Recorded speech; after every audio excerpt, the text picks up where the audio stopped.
تعلیم کے تیزاب میں ڈال اس کی خودی کو، تعلیم کے تیزاب میں ڈال اس کی خودی کو، ہو جائے ملائم تو جدھر چاہے اسے پھر۔ صدر محفل اہل یورپ مشرق والوں کو تعلیم اور تہذیب کا چکمہ دے کر ان کو محکوم کر چکا ہے۔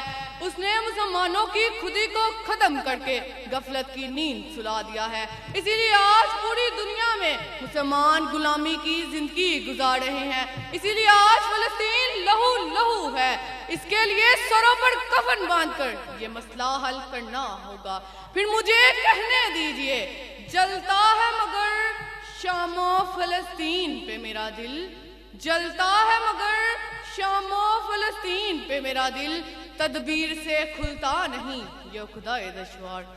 صدر وقار فلسطین کے مختلف شہروں، سکولوں، کالجوں، مساجد اور اسپتالوں پہ برحمانہ بمباری سے نسل کشی جاری ہے۔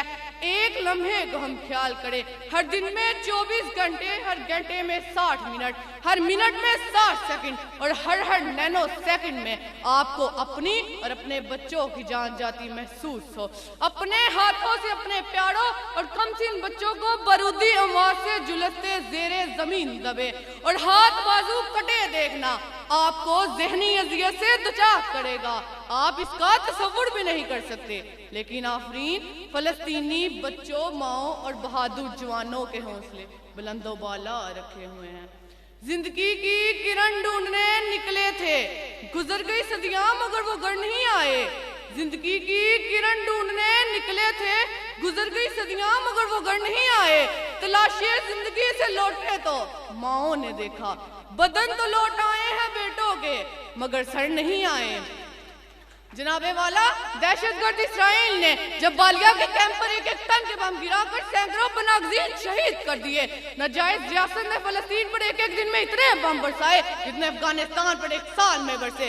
اسرائیل 4 نسلوں سے مسلمانوں کا قتل عام کر رہا ہے۔ اسرائیل کی وجہ سے دنیا کا مستقبل خطرے میں ہے۔ نیتن یاہو ایک کینسر ہے۔ نیتن یاہو کہتا ہے، اے فلسطین والوں، you are the children of darkness. مفاہمت نہ سکھا جبڑے ناروا سے مجھے، مفاہمت نہ سکھا جبڑے ناروا سے مجھے، میں سرب کا خون لڑا دے کسی بلا سے مجھے۔ جناب والا، یہودی غزہ پر قبضہ کر کے دا گریٹر اسرائیل کا نظریہ پورا کرنا چاہتے ہیں، جو اسرائیل کی پارلیمنٹ میں دا گریٹر اسرائیل کا نقشہ لگا ہوا ہے۔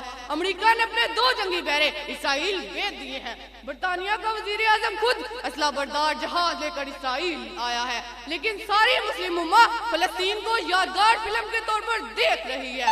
افسوس، امریکہ اسرائیل کو جو اسلحہ دے رہا ہے وہ اسلامی ملکوں سے گزر کر آ رہا ہے۔ یورپ میں بہت روشنی، علم و ہنر ہے۔ یورپ میں بہت روشنی، علم و ہنر ہے۔ حق یہ ہے کہ بے چشمہ حیواں ہے یہ ظلمات۔ جناب والا، 57 اسلامی ریاستیں پھر فلسطین پر کیوں خاموش ہیں؟ دوسری طرف بے چینی، بے ضمیری، شرم کا مقام۔ 57 اسلامی ریاستیں، 80 لاکھ کو جدید ترین اسلحہ، ایٹمی ہتھیار، لیکن سب بیکار۔ اب دنیا کے مسلم ممالک کو اکٹھا ہو کر یہ مسئلہ حل کرنا ہوگا، کیونکہ ظلم کی بات ہی کیا، ظلم کی اوقات ہی کیا۔ ظلم تو ظلم ہے، بڑھتا ہے تو مٹ جاتا ہے۔